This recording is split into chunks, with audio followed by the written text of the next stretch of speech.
the day I finalized my divorce. I booked a high-speed train ticket back to my hometown, a phone, an ID card, and a bank card with a limited balance. These were all I had after all these years. The housekeeper called me, saying I still had some items left to pick up. Just throw them away. I don't need them, I replied. He then mentioned that the little master was crying for his mom. He'll have a new mom soon, the one he's always been thinking about. My son really takes after his father, even in the women they love. I used to be sad, wondering why it couldn't be me. Now I think, if he doesn't love me, then so be it. Before the train started moving, I said my final words over the phone. Tell him not to worry. I'll never bother him again in this lifetime. Chapter 1. After saying my final words, I turned off my phone and changed the SIM card. From now on, this city has nothing to do with me. Sitting next to me was a little girl about my son's age, with big round eyes watching me warily. I used to love children, but now I like nothing. The little girl was quiet and well-behaved throughout the journey. It was her guardian who was loud, talking on the phone and cursing non-stop. I put on my headphones and closed my eyes for a nap. I don't know how much time passed before someone gently tugged at my sleeve. I opened my eyes and looked at her. Auntie, my mom is missing. Can you help me find her? The little girl asked. Her lips pressed together. The seat by the aisle was empty. I didn't know what had happened, so I immediately called the conductor and the train police. After an investigation, they found that the little girl's mother had gotten off the train midway. She had looked back warily as she walked, afraid the little girl would follow her. In other words, the little girl had been abandoned. The carriage was filled with noise from the passengers' discussions. They spoke without restraint, right in front of the little girl, calling her mother heartless and saying how pitiful she was. The little girl sat quietly in her seat, motionless, neither crying nor making a fuss. I thought for a moment,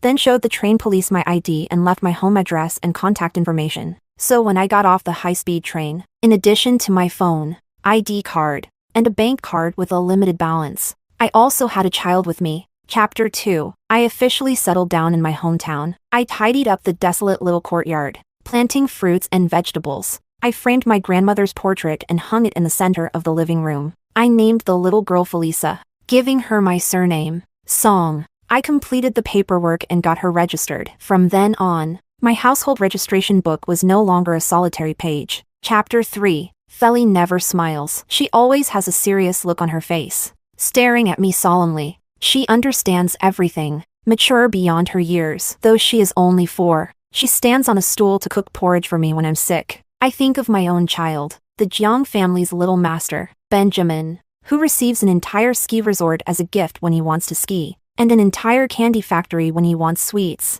They are so different. Feli asked me why I adopted her. She said she was just a burden. I patted her head and answered, because I was lonely. So can you keep me company?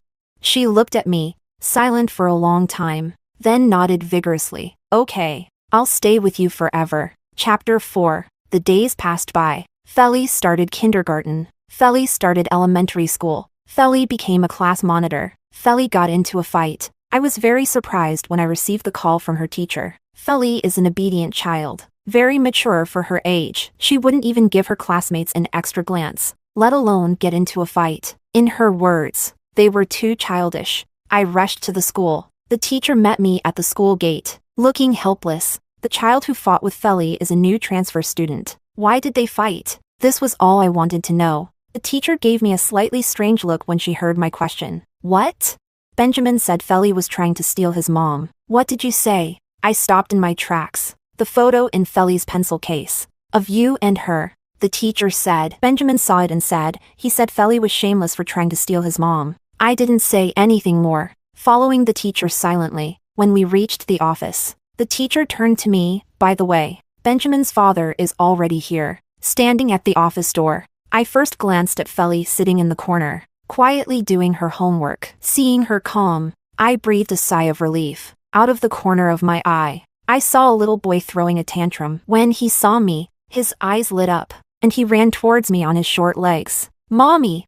I bent down, catching Benjamin. I didn't hug him but gently pushed him away. Little one, you've mistaken me for someone else. I smiled slightly, then looked up to meet the gaze of the man in the room. Hello, sir. I am Felisa's mother. Chapter 5. I never expected to see Lawrence again. The world is vast, And if you don't want to meet someone, you naturally won't. Benjamin cried loudly, accusing me of abandoning him. Felly gripped her pen tightly, and I knew she was getting a bit annoyed. Lawrence stared at me in silence. I knew he was waiting for my reaction. Felly, I said, packing up her school bag. Can you head home first?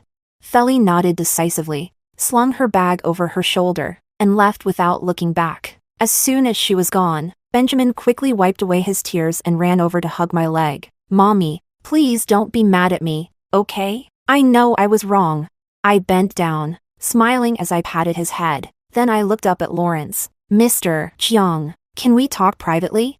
Chapter 6. There's really nothing noteworthy about my past with Lawrence. When my grandmother was young, she helped the Jiang family by saving Lawrence's grandmother during a kidnapping. So over the years, the Jiang family always sent gifts during holidays. After I got into college, my grandmother was too old to travel and worried about me being alone, unable to adapt to the city's fast pace. She contacted the Jiang family and asked them to look after me. That year, when I came out of the train station with my luggage, I saw Lawrence leaning against a car, casually playing with his phone. He was so dazzling that I wanted to use all the beautiful words I knew to describe him. Falling for him was the most natural thing in the world. I knew we were from different worlds and never thought of anything else. The moon hung high in the sky, and I was already content to be bathed in its light as I passed by. Lawrence and I attended the same university. Occasionally, he would bring me some items on behalf of his elders. Over time, we became acquaintances. Later, I heard about Lawrence's love story with his childhood sweetheart.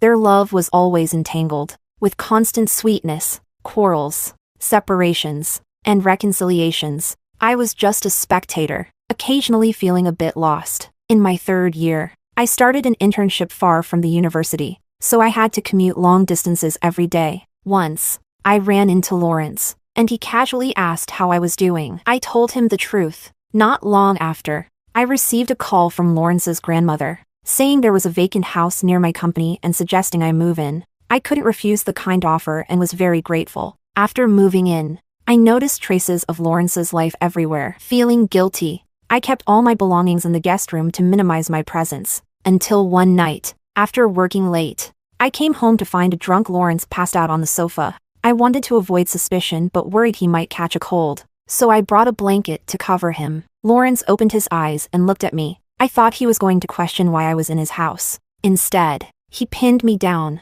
and we made a terrible mistake. Chapter 7. Nowadays, I don't really remember much about that chaotic night. The human body has a self-protective mechanism. Sometimes, when things are too painful, they gradually fade away. In my life so far, I've only been with one person once, and he called out someone else's name. Thinking back, Lawrence has only ever called me by my name once. On the day we first met, at the train station, he looked me up and down and said, "Julia?"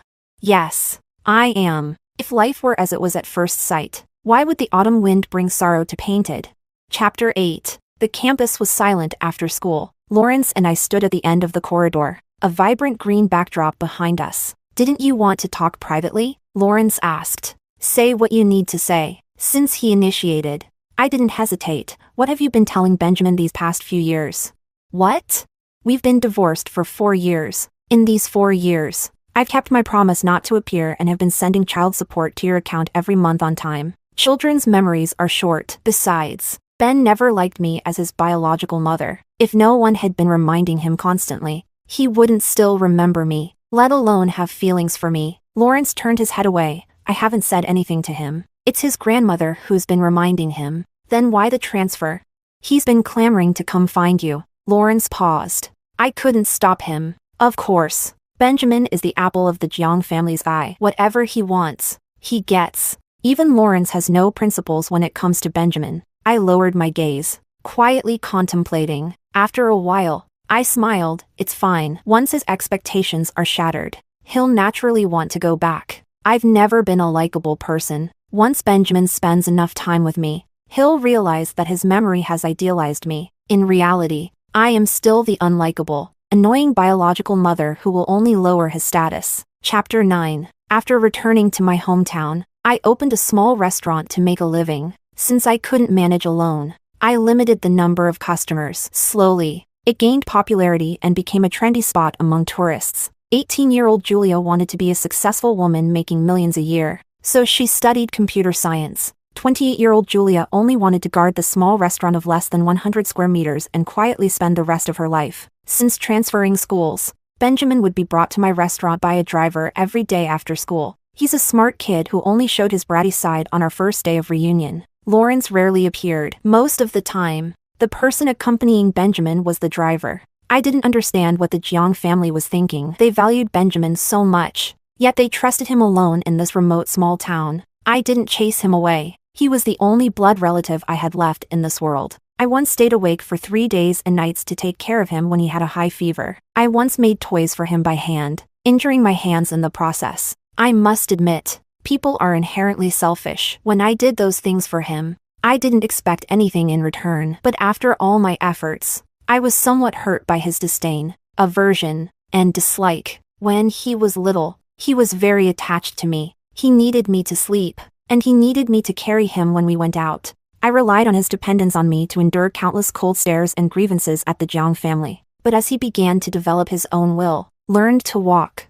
and learned to say no, he gradually stopped liking me, because I would stop him from eating too much candy and sternly educate him when he was being naughty. Children don't discern right from wrong. They only know that I often restricted him. So naturally, he didn't want to be close to me anymore, until one day, after Lawrence took him out to play, Benjamin came home and boldly declared, "I don't want you to be my mom anymore. I want Aunt Miranda to be my mom. You don't deserve to be my mom. Get out! This is my house." Chapter 10. Felly asked me privately if she could avoid being friends with Benjamin because she didn't like him. Of course you can. I didn't mind, but I was curious. Why don't you like him? Felly is a generous child. She rarely shows clear dislike for someone, usually remaining indifferent. "He hurt you," Felly said calmly. "You're always sad when you see him." I was stunned. "He knows you're sad, but he keeps appearing in front of you," Felly continued, lowering her head, feeling a bit down. "Can I hit him?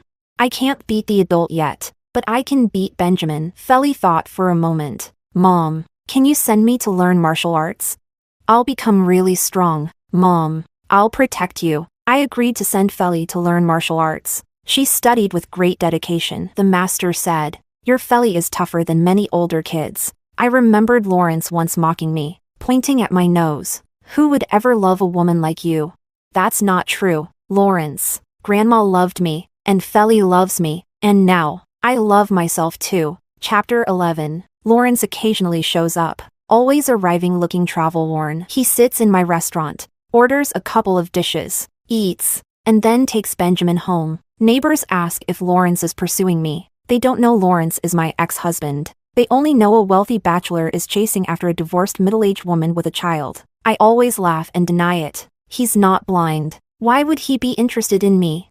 He's here to pick up the child, not to court me. In the past, I would have speculated about the purpose behind Lawrence's actions. But now, I have no curiosity about him. Whether he comes or goes, it doesn't matter to me. Chapter 12. Sometimes I wonder when Benjamin will get tired of this trying to win mother's favorite game. He's been in the small town with no aquarium, no amusement park, and no big shopping malls for almost 3 months. Perhaps the saying "the unattainable is always more precious" is deeply ingrained in everyone, even children. The colder I am towards him, the more he wants to cling to me. He often shows a lonely expression when I gently hold Felly's hand, when I bend down to straighten Felly's dress, when I bring out a special dessert I made just for Felly from the kitchen. But whenever I look at him, his loneliness disappears, replaced by a sweet smile. People's preferences change with their feelings. When I loved this child, any slight bump would make me feel bad for a long time. But now, even knowing he's pretending to be strong, I feel nothing. I even wonder why he hasn't left yet. His presence here is really quite annoying. I don't hate him. I just don't like him anymore. Chapter 13. Early summer had arrived, and after the closing ceremony, summer vacation officially began. That day, I opened the restaurant as usual, and by the time I closed in the evening, Benjamin still hadn't shown up. I assumed he had finally tired of the boring game and decided to return to his life as a privileged young master. But when I got home in the evening, I found him holding a delicate cake box, sitting obediently on the steps of the small courtyard. Lawrence was with him, accompanied by several gift bags. Their striking looks drew amazed glances from passers-by. but they were focused solely on what was in front of them. Dad, when will Mom be back? Soon. We specially came to celebrate her birthday and brought so many gifts. Will Mom be happy? She will be. Hearing this, Benjamin pressed his lips together and smiled with anticipation. He was dressed in a formal little suit, specially groomed, but the weather was hot, and perhaps he had waited too long, as there were beads of sweat on his forehead. Or maybe it wasn't the heat, but his excitement. I stopped a short distance away. Feli, however, didn't slow down at all. She walked straight to the father and son, speaking crisply. You're mistaken. Mom's birthday isn't today. You're lying. Benjamin rarely confronted Feli directly anymore. He knew I adored Feli and didn't want to upset me, so he usually tried to avoid interacting with her. But now, he stood up fiercely, loudly retorting, Mom's birthday is today. She and I share the same birthday. I wouldn't get it wrong. Lawrence saw me and also stood up. He didn't speak, but there was a hint of expectation on his face. Julia. He called my name, awkward and unfamiliar. Happy birthday. I walked over, pulling out my keys and unlocking the small courtyard gate while calmly looking at him. I forgot to tell you. I've changed my birthday. After thinking for a moment, I added, but this kind of trivial matter shouldn't concern you, right? Chapter 14. I used to love celebrating my birthday. Grandma was a little old lady who loved ceremonies. Every year on my birthday, she would prepare a big table of dishes, a beautiful cake, and a delicate gift. There were only the two of us in the house, but it never felt lonely. She wasn't in good health and couldn't travel long distances. But after I went to college and couldn't be home for my birthday, she would always fly across the country to be with me, blowing out candles and eating cake. When Grandma was alive, I was never lonely. That year, on my birthday, Grandma flew over to be with me as usual. I was in the late stages of my pregnancy with Benjamin. I didn't want Grandma to worry, so I hid all my discomforts and lied to her, saying Lawrence was very caring. But in reality, Lawrence hardly ever looked at me, even though we lived under the same roof. He treated me like I was invisible. At the time, I understood him. What happened between us that night was a mistake. I even thought that since Lawrence was drunk, I could sneak away once it was over. If I didn't say anything, no one would know what had happened. But what actually happened was that Lawrence tortured me the entire night. Before I could regain my strength to leave, the door was opened by Lawrence's grandmother, who had come to visit me. She had brought me chicken soup, knowing I had been working hard. So, things spun out of control, and there was no turning back. Lawrence's grandmother wasn't interested in the young people's emotional entanglements. She only knew that Lawrence had ruined my reputation and had to take responsibility. She didn't care if Lawrence had a lover, if the Jiang family was happy with me as a daughter-in-law, or if I wanted to marry Lawrence. She only cared about not wronging me or my grandmother. Julia, I've told your grandmother about you and Lawrence. She's not in good health, and you don't want her to worry about you, right? I can tell you have feelings for Lawrence. You're a good child. I know you don't want to ruin Lawrence and Miranda's relationship, but what's done is done. Miranda can't tolerate any flaws in her relationship with Lawrence, so they have no future together. But you and Lawrence have endless possibilities. Don't you want to give it a try?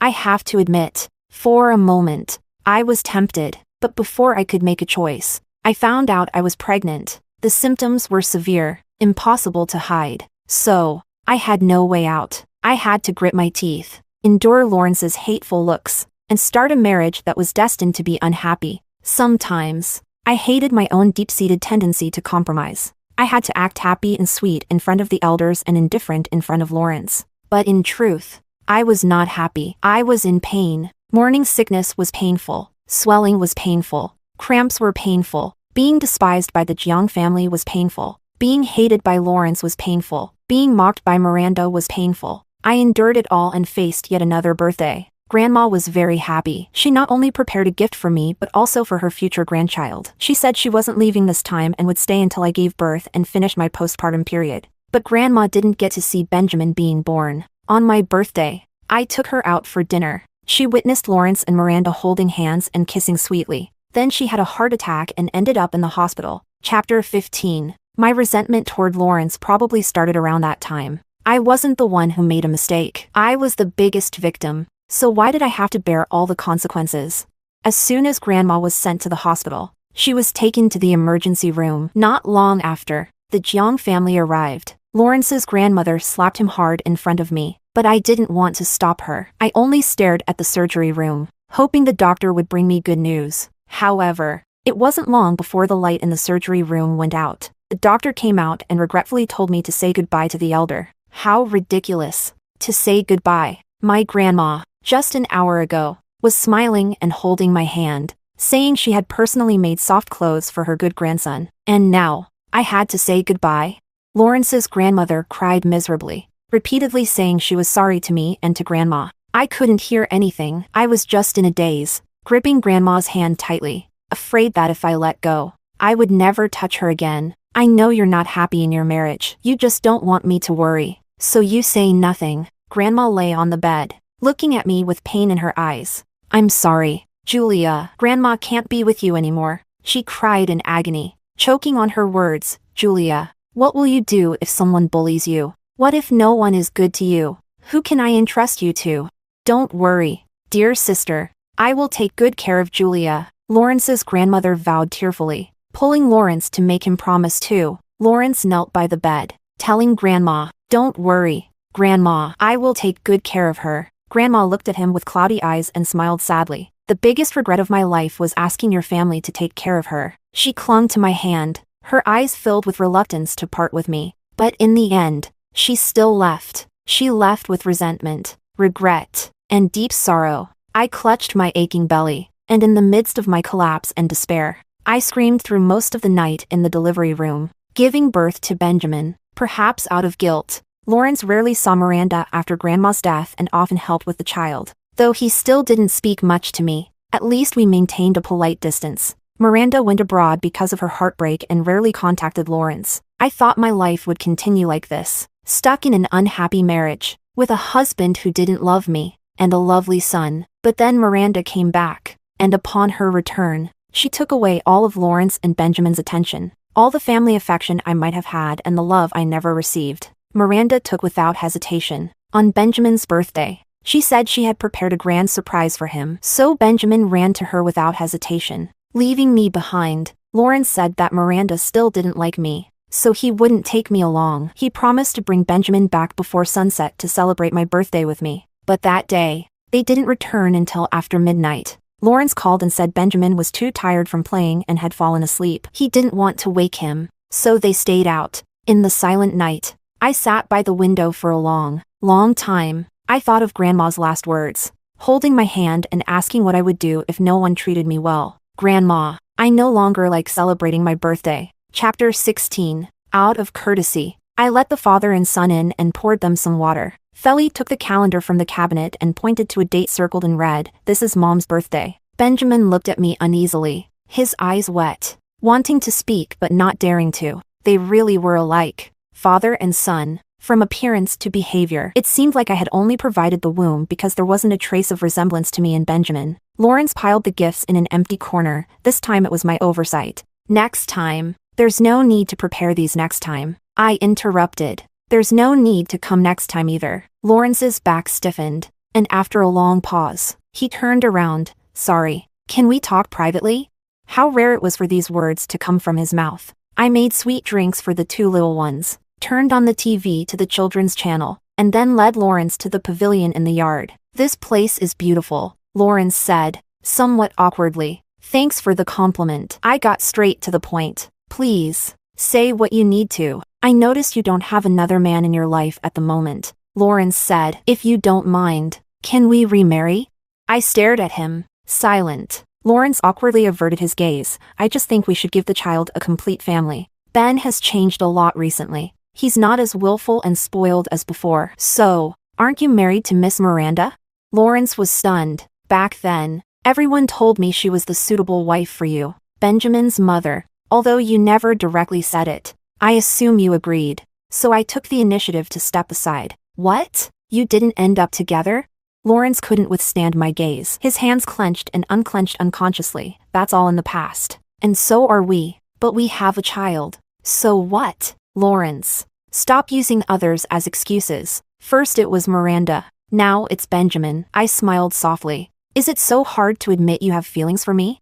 Chapter 17. I used to wonder how insignificant I must be in Lawrence's eyes for him to be so ashamed to admit it. Love is hard to hide. I never said I loved Lawrence, But my flushed ears and racing heart betrayed me long ago. Our marriage lasted 4 years. I might have a tendency to please others, but if he had never given me a shred of hope, I wouldn't have lasted 4 years. I don't know when he started to like me or how much he liked me. I just inherited the habits of my grandmother's generation. When something isn't good, the first reaction isn't to throw it away and get a new one but to patch it up and make it last as long as possible. The same goes for marriage. I thought, maybe Lawrence didn't dislike me that much. If I tried harder, maybe the marriage could get better. I desperately tried to find signs of his affection for me, hoping to gather these fragments of love to light my way forward. Eventually, I illuminated the path. The road was rugged, bumpy, and filled with nauseating stench. These fragments of love weren't enough to sustain me, nor did they bring any warmth. They only made me realize how unbearable this marriage was. I used to think maybe you had a strong moral sense and couldn't accept loving another woman besides Miranda. Later, I realized if you really had such strong morals, how could you still have an ambiguous relationship with your first love even after getting married? You're just selfish. You even use Benjamin missing me as an excuse to reconcile. But Lawrence, we've been divorced for 4 years. Lawrence swallowed hard, his voice hoarse. So, I'm too late, right? It's not that you're too late. I sighed softly. It's just that all of that is in the past. Lawrence, look forward. Lawrence raised his hand, covering his eyes. I knew his pride. Seeing him like this didn't bring me any satisfaction. So, I quietly got up and left him in that small space. Before leaving, he reached out and grabbed my skirt. With great force, his knuckles turned white, and veins bulged. He had lost a lot of weight, and there was a sense of unhidden desolation about him. I heard his suppressed sobs and saw his trembling shoulders. Don't come again, I said. Return to your own life, and take Benjamin with you. I pulled my skirt back. Smoothing it out, I forgot to tell you. My birthday now is the anniversary of our divorce. That was also the day I found Feli. She didn't know her birthday, and I wanted a new one, so we decided to make that day our rebirth day. Consider it an early birthday gift from you. Give me some peace. Thank you, Lawrence. Chapter 18. Lawrence left,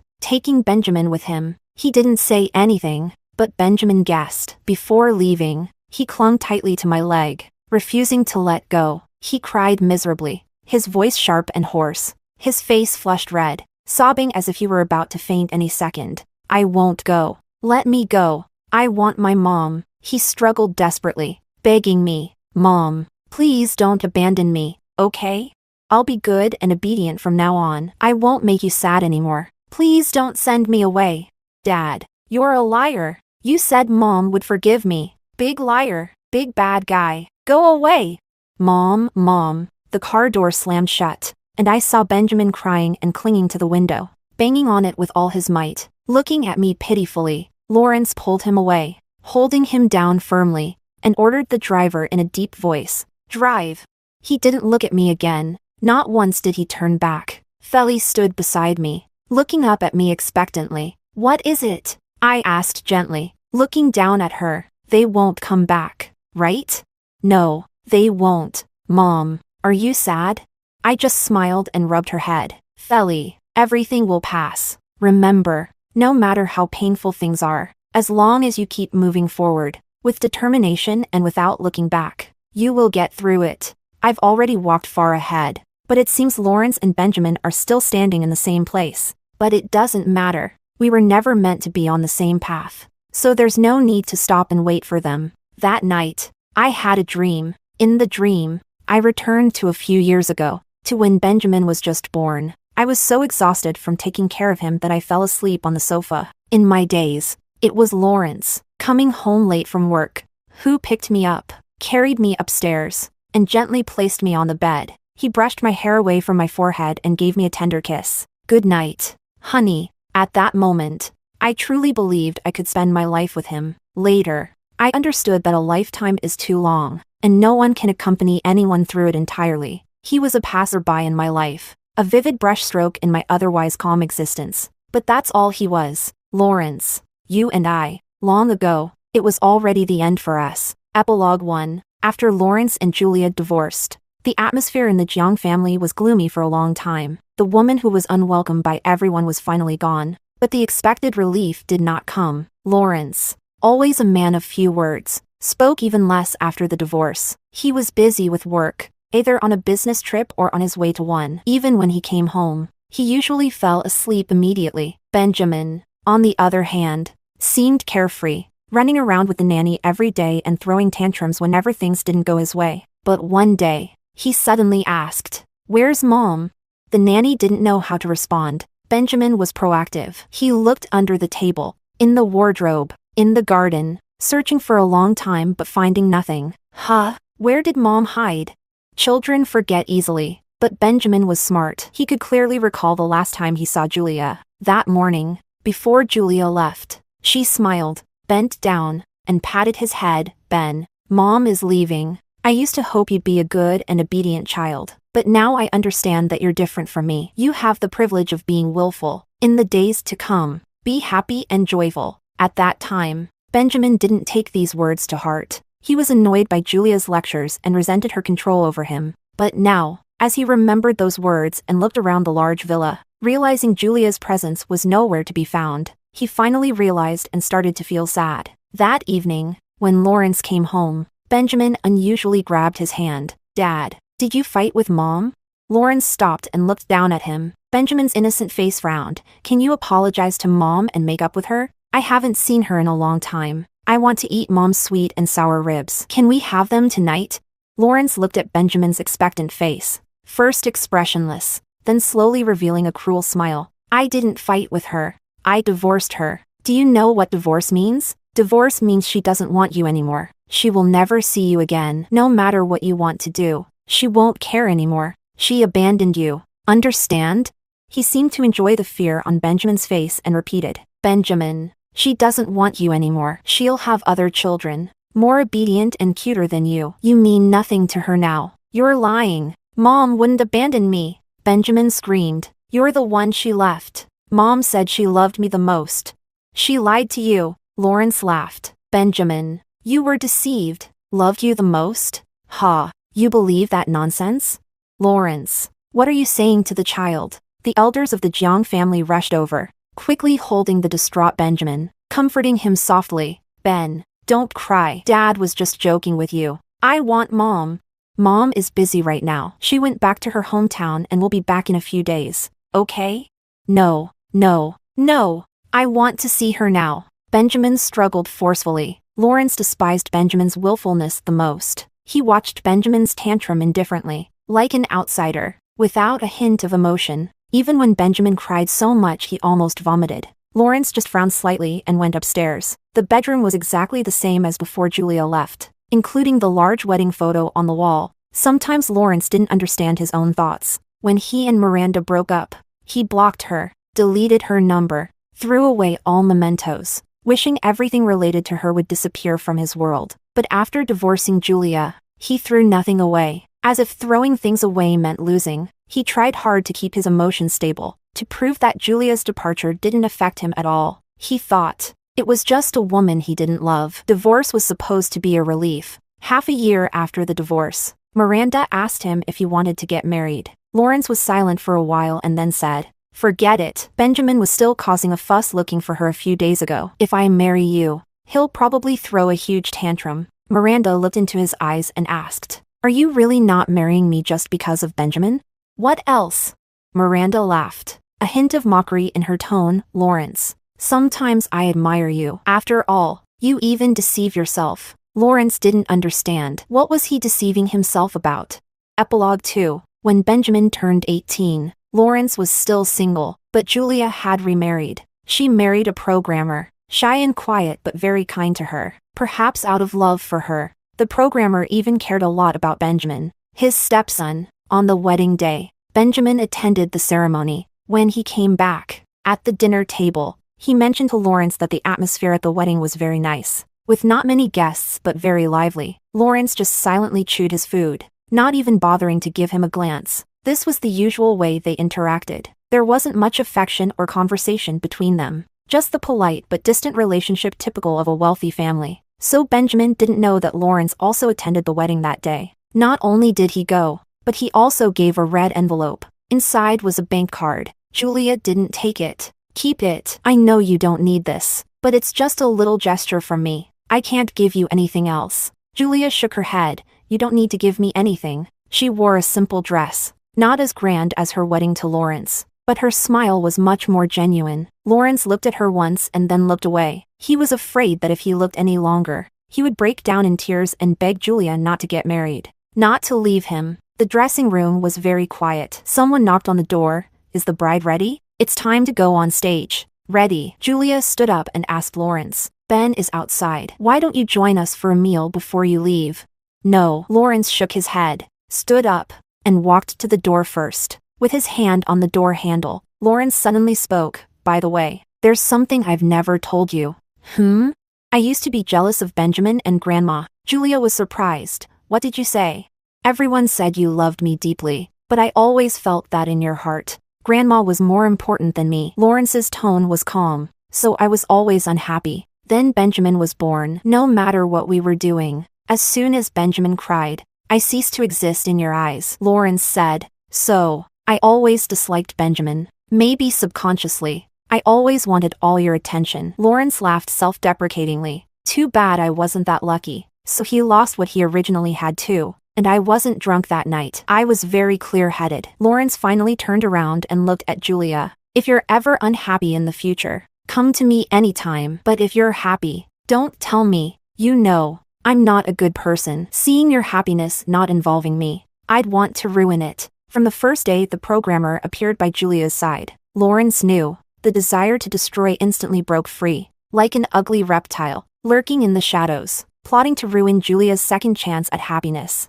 But Julia's smile was so beautiful. She looked genuinely happy. Not witnessing Julia and the programmer's wedding was the greatest blessing Lawrence could give. Is it sad? Yes, it's sad. Is it regrettable?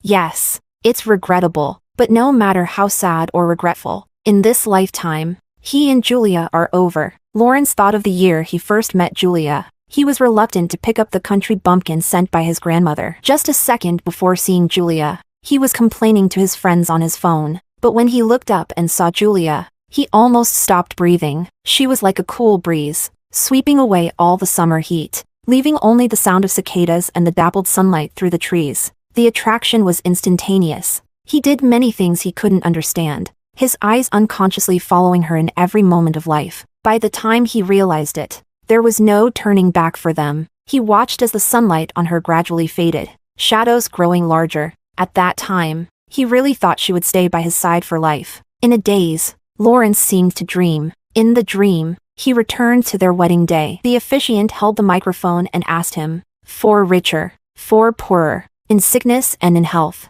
Mr. Lawrence, do you take Miss Julia to be your wife?" He heard his own answer. "I do."